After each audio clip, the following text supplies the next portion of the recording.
what's going on, everybody? It's your buddy, it's your pal, Spaz Phoenix, the YWC Reality Check, here with your November 10th, 2021 AEW Dynamite review, and it is the go-home show for Full Gear. Now, that being said, I got a quick request for you guys. Now, timing is not always on my side. Work has been doing things, schedule's been super busy. You guys might have noticed the videos are a little bit lighter than usual. Haven't done Rampage in the past, I think 3 weeks now. Nothing's wrong, nothing's happening. I'm not going anywhere, the channel's not going anywhere, but some things are falling by the wayside and some things can't be scheduled properly. Now, I will be giving you guys a Full Gear preview. I don't know whether it's going to be just me. Hopefully it's going to be myself and Guapo, but we are not going to be able to get down and record that, whether it's myself or whether it's Guapo and myself, until Friday night, which means it's not going to go out until Saturday morning. And Saturday morning is when the pay-per-view happens, because it's not the typical WWE Sunday schedule, like Survivor Series is going to be, like War Games is going to be, and yes, that's something we're going to talk about at another time. I will ask you guys, and I don't usually come and ask you guys for favors like this, when I get this out, because I promise you I will get this out some point Friday night, Saturday morning. If you like what I do, if you see it fall in your subscription box, it's only going to have about 18 hours or so to get seen. Please, if you get the need, if you feel the urge, if you want to help me out a little bit, please give it a share, please give it a retweet, please give it a like and a pass it along to a friend type thing, because it's not going to have that typical, like, usually I would sit down with the guys on a Thursday, I would record it, I would get it out Friday morning, and it might not even be for a pay-per-view until Sunday. This isn't going to have that kind of window. There's a lot of stuff to talk about in this show, and I'm sure whether it's just me, if putting myself over, or more likely myself and Guapo, which will be better. Let's be real, I'm better with a co-host. I need somebody to lean on, make me look good. That's why I got Guapo, that's why I got Jake, that's why I got Kristen. It is what it is. Dealing with the short window that we're going to have and the short opportunity that people are going to have to see it, I would really, really, really appreciate it if you guys would give that a share when it goes out Friday night / probably early Saturday morning. Anyways, because we are going to be doing an actual preview, as I say, either myself or with a co-host, I'm not going to talk about Full Gear a lot tonight. I'm going to stay focused on the show tonight, even though it is the go home for Full Gear, so that might be counterintuitive as we get along, but let's talk about it. AEW has a loaded show to look forward to on Saturday with Full Gear. I mean, it's not quite All In. All In had the drop of Punk's first match, Adam Cole's arrival, Bryan Danielson's arrival. It's not going to be that. It's going to be great, and there's a couple matches on there that I'm going to have real popular opinions on, I promise. But yeah, one of those matches is going to be Bryan versus Miro. So to remind us of that, we've got Bryan Danielson versus Rocky Romero to open off the show tonight, to get that first big 20-minute match spot on Dynamite. A couple different things going on here. I don't know much about Rocky Romero. I think he showed up and did a guest spot on the last Impact pay-per-view in the Call Your Shot Battle Royal. I believe he was on AEW Dark or Dark Elevation sometime in the past couple of months. I don't know. I don't watch it. I don't think a wrestling company should give you homework. It is what it is. But he comes out with the Best Friends, and the commentators really put a shift in trying to tell you all the different stories here. They try to tell you the history between Bryan and Rocky Romero, which is great. They have a history in New Japan and in the dojos and all that sort of thing. I won't pretend that I know, because I don't. But also, he's part of a faction called Chaos in New Japan, and he's invited all the Best Friends to join that stable. And so he's got these people in his corner, etc., etc. Sometime throughout the course of the match, Bryan and Orange Cassidy have a stare down. Obviously, that's a match people want to see later on down the line. It was a great showing for Romero. And I want to say, for a second, when I say a match is a great showing for somebody, I don't mean that to sound as condescending as it does. I just mean that it's somebody that I'm not particularly familiar with, so this was a great showcase for them, for me, being the first or second time that I've seen them. The match exists so that the commentators can talk about Miro versus Bryan. We don't linger too much on the fact that Miro's there because Moxley's not there. Obviously, we wish Moxley the best in his recovery, etc. Also on the outside, there's a totally separate story going on because Matt Hardy's in the crowd, so he's fucking with Orange Cassidy. The match itself is a lot of I mean, it's Daniel Bryan, for one thing, but also Rocky Romero. Great match for a lot of striking, but even more so counter submission and submission wrestling. Single leg crab with a locked arm for Daniel Bryan gets the win, and I thought there was going to be a further stare down with Orange Cassidy, but there wasn't. I'm sure we'll get that match later on down the line. Now, Tony Schiavone comes out, says he's going to interview the Inner Circle. They make their entrance. They stop on the rampway for a little too long. It sort of telegraphs what's going to happen. They get jumped by the Men of the Year and American Top Team, and they get the shit kicked out of them. I think they took Sammy Guevara's belt at one point, but Dan Lambert, who's not a wrestler, who's not an active MMA guy, that's why it's so funny and kooky that he's in the match, does a really shitty powerbomb on Jericho through a table, and I think then they put him in the walls of Jericho afterwards, and they promise that not only are they going to beat the Inner Circle at the pay-per-view, that Dan Lambert is going to pin Jericho to get that win. Folks, I'm not going to waste any more breath on this, other than when we talk about it on the actual pre-show. I will be so fucking glad when this story, the Dan Lambert stuff, the American Top Team stuff, has gotta go. It's a leech. And I'm not saying that to shit on AEW. I'm saying that because I'm looking at AEW right now. Look, me, dyed-in-the-wool WWE NXT fan, like, for life. A lot of stuff to be sad about over there right now. AEW's doing some good shit, but this right here ain't it. Inner Circle, awesome. Men of the Year, awesome. All 7 of those people, all of the Inner Circle, plus Men of the Year, all need to be doing better things. Sammy Guevara needs to be focused on being the new TNT champion. This is all fucking terrible. You know what's not terrible though? The women's division is stepping up a little bit. Britt Baker, Rebel, don't call her Reba, Reba don't call her Rebel, and Jamie Hayter taking on Tenera Conte, Anna Jay, and Thunder Rosa. A lot of storytelling going on here as well. Obviously Baker's taking on Tay Conte at the pay-per-view. Thunder Rosa is taking on Jamie Hayter in the next round of the TBS tournament. And Rebel don't call her Reba, Reba don't call her Rebel, and Anna Jay are sort of left twisting in the wind, but it's okay. They have a nice 6-person brawl to start. I will say, TJ have a new entrance. It's sort of like really hyper Iconics type of imagery. The 2 of them have a new entrance. All 3 of them, Thunder Rosa included, all came out in matching gear, which if it's going to be a trios match, then the teams should look like a team. It's all good.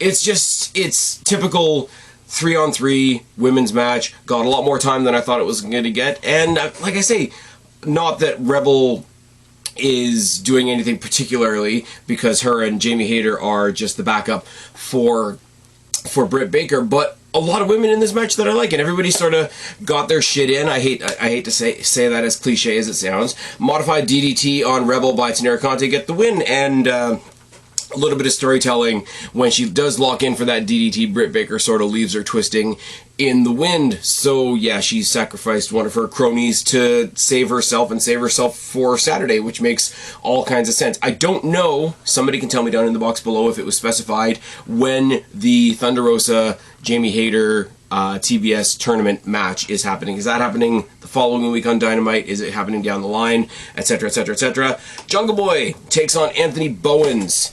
And I hate to say this once again, for AEW purposes, it was a very good match. Not for the only time tonight. You've got a single star. I mean, Jungle Boy is a part of a tag team as well, but I mean, he does single stuff and tag stuff versus more or less a tag team star in Anthony Bowens. Now, the only time Max Caster was a single star out of this tag team was when Anthony Bowens was unavailable. So it's kind of different. Acclaimed are very, very entertaining. A little bit of attempted interference by Caster throughout the match.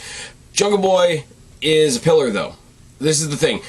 Acclaimed are a great act. They're 2 great athletes. Max Caster is the more entertaining of the 2, but they are more defined as as tag team wrestlers, whereas Jungle Boy has split it. He's like the members of Lucha Brothers, because Rey Fenix can have Rey Fenix matches, Penta can have Penta matches, or Lucha Brothers can have Lucha Brothers matches. The Jurassic Express are very much the same way, Jungle Boy specifically. So it is a little bit of a dichotomy between the two different roles, but also, yes, Acclaimed is entertaining, but Jungle Boy is one of the pillars, and as they talk about later on in the evening, the 4 pillars of AEW are definitely becoming a canon thing. Now, I keep going back to the old days of NXT, back when NXT was not a fireworks and rainbows show, and I talked about the what I said the 4 pillars, or the four posts of a NXT were. And they were Gargano, Ciampa, Balor, and Adam Cole, Bebe, who's now in AEW. So we're kind of fucked on that one, aren't we? He gets the win with the snare trap. Not very surprising. It's him that's getting the push going forward. And also they have the trios match to look forward to on Saturday with himself, Luchasaurus, Christian Cage taking on the Super Click, which is great. We see a video package on Omega versus Page, and then Fish gets introduced to the Super Click in... Oh, sorry. I fucked up something there. There's a snare trap win by Jungle Boy, post-match assault out of seemingly nowhere by Bobby Fish on Jungle Boy until Luchasaurus and Christian Cage make the save. We then cut to a video package for Omega versus Page, and advertise that the main event tonight is going to be a contract signing for that title match. Now, if that happened on Raw or SmackDown or NXT or Impact, that would be a cliche thing. Oh my god, they're doing that again, but it's AEW, so I guess it's okay. And then in the back, Adam Cole introduces to the rest of the Super Click his good friend Bobby Fish, and of course the Bucks have to get the line in. There's no dispute here. This is the era of the Super Click. And then they toss around the idea of Fish taking on Jungle Boy on Rampage this Friday, which eventually does get confirmed, and that will be awesome. We replay the promo from last week's Rampage that I didn't review, but I did see it, and it is good for what it is. Punk versus Kingston at Full Gear is going to be awesome. It's one of the matches I'm looking most forward to on that entire card. If I'm completely honest, I'm way more into this than I am into Omega and Page, and I hate to break a lot of hearts out there. There is one massive flaw with this match coming up on Saturday. As much as it's going to be good, as much as I love Kingston, as much as I'm a mark for Punk, as much as the match is going to be awesome, as much as it's going to be a sleeper highlight of the pay-per-view, there's one big, massive problem with this match and how it all came together, and I'm going to get to that on the preview. That's what we call a hook. Wheeler Yuta takes on Wardlow and dies. I don't know what you want me to tell you. He powerbombed him from pillar to post and then hit him with some other big drop thing for the win. And the Hardy family office attacked the Best Friends after the match, and I don't care because the thing between Orange Cassidy and Matt Hardy must continue. They go to the back, to the parking lot, where Punk and Kingston are having a pull-apart brawl in the parking lot, and you see Ruby Soho's back there, Dustin Rhodes is back there. It goes on for a bit. It's sort of awkwardly long. It's also the only time you see either of these guys on the show, so I don't know. For all I know, they could have taped that last week and these guys could have taken the night off. As I say, it's going to be good on the night. They're both great on the mic. They were great on the mic last week on Rampage, so I'm going to leave that hook there. This match is going to be awesome. There's one massive flaw with it, and we will get to it when we get to it. Lio Rush and that other guy who's boring that I don't really like to talk about, taking on Matt Sydal and Lee Moriarty. This was a very fun, high-flying, typical AEW, look at how fucking athletic we all are match. Obviously, the match was the best when Lio Rush and Matt Sydal were in there because that's the rivalry we should be building to. And with a gigantic assist from Lio Rush, that other boring guy that I don't like to talk about hits a weird splash thing, and they get the win. Lio Rush out there looking like a goddamn Power Ranger and was still the highlight of the match. So big tip of the cap for him. We see a video package on Miro versus Bryan Danielson. They're doing their very best to make this a thing in the absence of Jon Moxley. I gotta reiterate once again, happy that he's going to get the help that he needs. Can't wait till he gets back and starts doing what he loves again. No rush. Get yourself right and get back so we can all enjoy you again, and you can enjoy yourself and be with your family and your kid and all those funny things. I will say,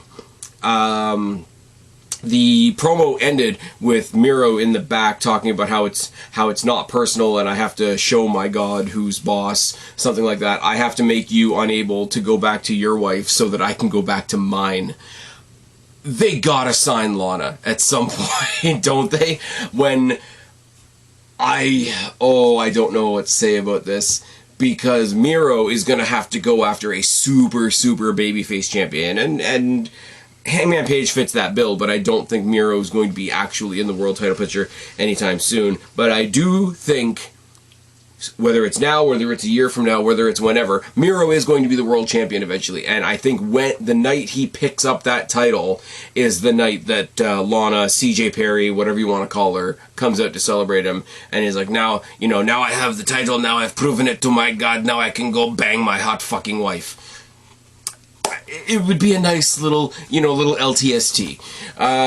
Dax Harwood versus Pac was a surprise. Like, I don't say surprising because either one of these guys are bad, but I did not expect this match to stick out on the show as one of the highlights of the show as much as it did. They did a lot, as I said in the Bryan versus Rocky match at the beginning of the show. They tried to tell a lot of different stories at once, which has always the potential of not working, but here's the thing.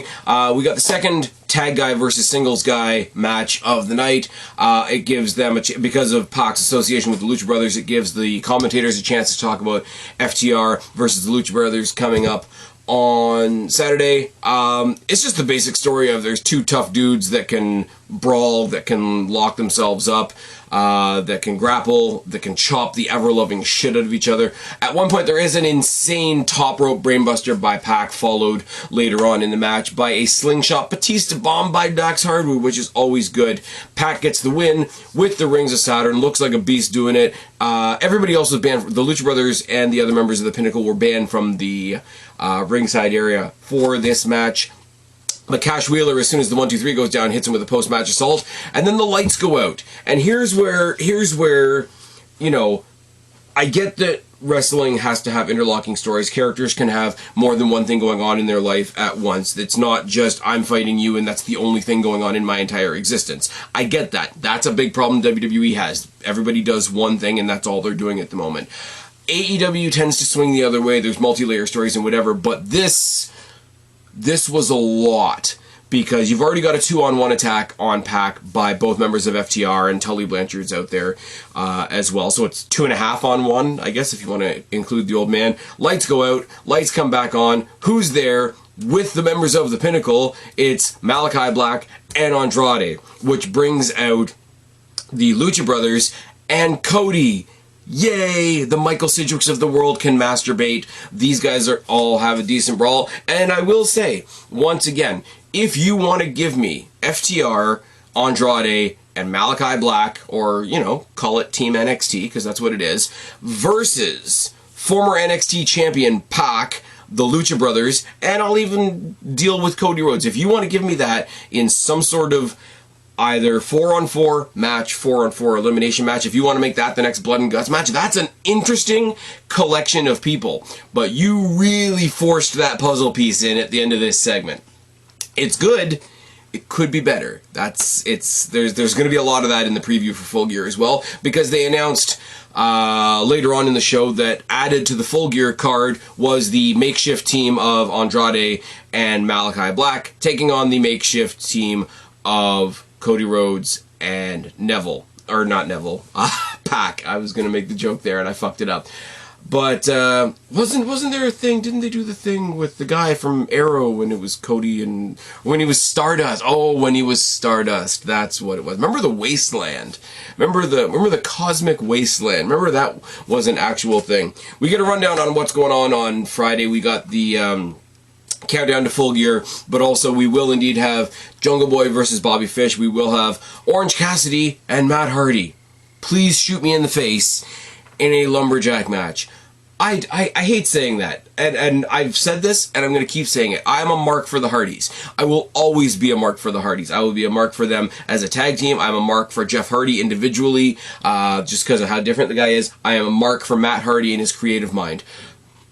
I do not care about Matt Hardy in AEW. I just don't. And Orange Cassidy, much like all the members of the Inner Circle, much like the Men of the Year, much like a couple of other people on this card, I don't say this with any disrespect to him, he should be doing something better. He should be doing something better. We see a video package on MJF and Darby Allin. It's really good. Another match, and I hate to keep using this as the measuring stick, another match that I'm looking more forward to than Omega versus Page. Not to say that Omega versus Page is even going to be bad. I have every confidence in the world that the world title match that we're getting this Saturday at the pay-per-view will be world title match pay-per-view worthy. I just think there's a whole lot on this show that's going to be better. I think the trios match with the Super Click and Jungle Express, etc., is going to be a dark horse. I think this is going to be a dark horse. I think Punk versus Kingston, even though there's that one massive flaw in the whole thing that I'm going to talk about on the preview, is going to be better than the title match. So let's talk about the title match. Let's talk about Omega versus Page doing the contract signing that would be slated and raked over the coals if it was any other company, but it's okay because it's AEW. Cowboy comes out and basically says, like, look at all this, man, there's not much else to say. And of course there's not much else to say, because they've drugged this shit out for ages. Oh yes, AEW and their fans have misplaced a good long-term storytelling with a story that has just gone on a long time. Oh yes. They trade some barbs back and forth. Kenny eggs him on. Page signs the document, passes it over to Omega. And then there's a cameraman in there, conveniently placed, and it's Don Callis with a comedy mustache and a mask, and he hits Page with the camera, and they do the whole Hulk Hogan, Undertaker, I'm gonna sign the contract in your blood thing. And I'm sorry, I know there's a lot of Sidgwicks out there that probably jerked off over this segment. This segment was cheesy as fuck. And this was the last thing. Okay, I know, we got Rampage to go, and we got the countdown, and we got all the super elite stuff on YouTube that we can watch between now and then. But this is their flagship show. This was the last thing we saw to sell the pay-per-view. The pay-per-view, already, in my mind, from about a week ago, is going to be fantastic. This week on Dynamite, although there was some enjoyable stuff on it, this week didn't need to happen. We were ready, especially coming off of last week's Rampage, last Friday. We were ready for the pay-per-view last week. And that's a problem that I've noticed specifically with AEW. Now, I will say, to be fair, WWE has done that as well. NXT has done that as well. Impact, not so much, but that's because their show is structured, I think, so much differently. You get this I gotta wait a little bit longer feeling when you get people ready for the show a week before the show actually happens. It's hard, and then you get this show which was full of a bunch of matches that were just, let's throw in one person that's in a match so that we can talk about that match. And there's a lot of good action happening, there's a lot of good physicality in the ring, and I'm sure the people that were there live loved it. But it's as good as it is, it's also filler, because you should have done last week's Dynamite tonight. You should have done last week's Rampage in 2 days from now. And I think you can't always help that, and I don't want to shit on AEW too much for that, even though it sounds like I am, because it seems to be something that's happened with them quite a few times. But all that aside, your flagship show is Dynamite. This was the last segment of the night. This is what you chose to close the show with. And this was cheesy as fuck. Page is great. Omega's great. The match on Saturday is going to be great. This did not add anything to it. I'm sure there will be performative AEW fans out there that will disagree with me. But I guess it's your right to be wrong. As I say, you will have a preview coming either from me or Guapo in the next day or two. I don't know what you're getting from me after that. There are some topical vids in the works, with people that will hopefully be able to sit down and record with me at some point. This is probably the quickest Dynamite review I've done, because I haven't had much to say about the show, guys. I'm just being honest. I do like AEW. I do think AEW, as much as, Spaz is big, paid WWE shill, paid NXT shill. Trust me, there's a reason I don't talk about WWE very much. I even stopped talking about NXT other than Halloween Havoc. There's a lot of good shit going on in AEW right now. But when they do a show like this, that feels like it's filler, that just feels like it's a 2-hour ad for the pay-per-view, I gotta call it out. And if there's nothing to say, I'm not going to fabricate something else to say. Hopefully that won't be true the next time I talk to you. I'm running out of steam. I'm very tired. I don't have anything else to say. This is a really downtrodden way to end the episode. But I've been Spaz, your YWC Reality Check. Subscribe up there, talk down there, start a conversation. Keep all these conversations going. Don't be a stranger. I will talk to each and every last one of you later. But for right now, I am tagging out.